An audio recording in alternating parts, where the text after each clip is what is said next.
Is Imane Kheilif a man? That's the question everyone is asking. That's the question everyone wants to know the answer to. Or so it seems. Personally, I think everyone deep down already knows the answer, and the only reason why the public even wants an official confirmation is so that they are not branded as transphobic or one of the other many phobics they use to silence free speech, or should I say free thought. Forget free speech, guys. They are trying to control how you think. They are trying to control your thoughts.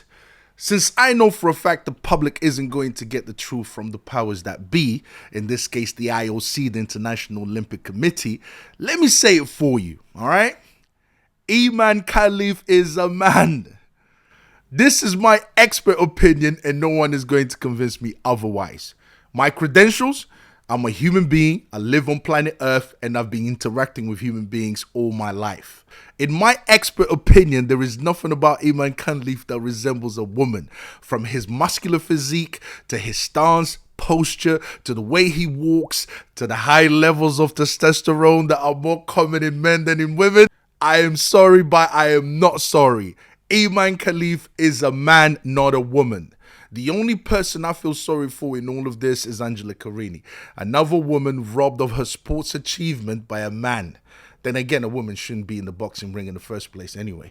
But fair is fair. I bet the Algerian government said to themselves, since the Western world call men women and women men, we'll give him Imane Kheilif. For no one was going to notice. I'm sorry, I shouldn't be laughing.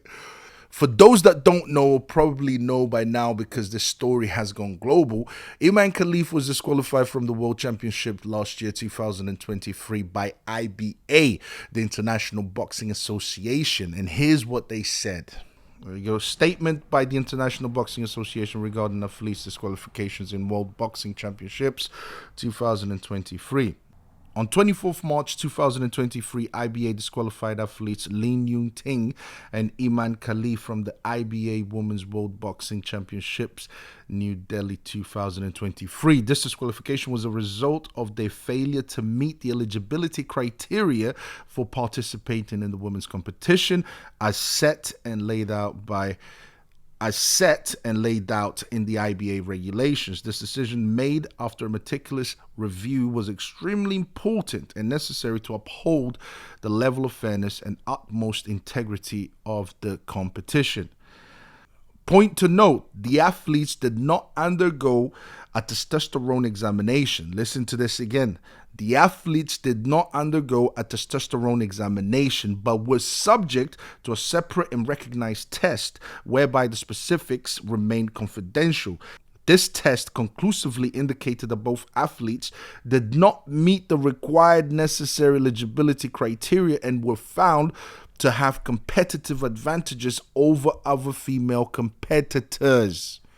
The reason for the disqualification had nothing to do with testosterone, but everything to do with Imane Kheilif not meeting the gender eligibility test. Gender eligibility test can only mean one thing, guys.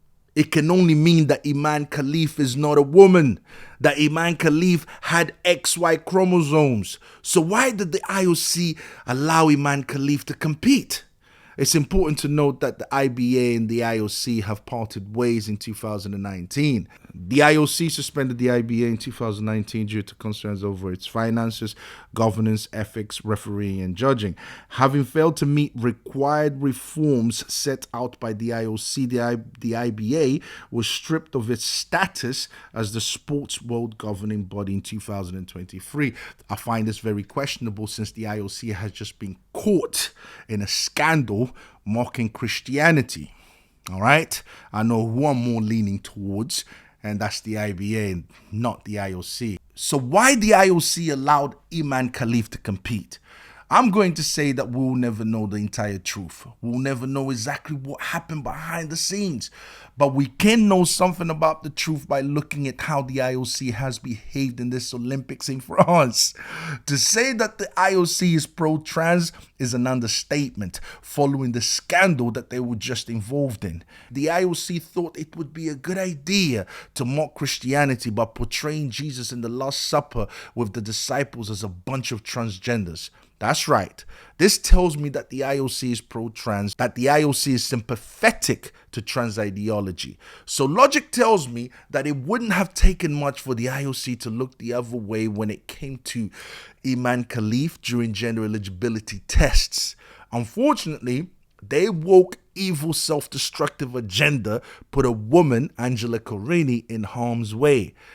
I am relieved and thankful that Angela Carini had the wisdom and sense to walk out of that fight 46 seconds in, because that decision probably saved her life. Anyways, guys, I hope you enjoyed the reaction. Don't forget to comment, like, and subscribe. And I'll see you guys next time, all right? Peace.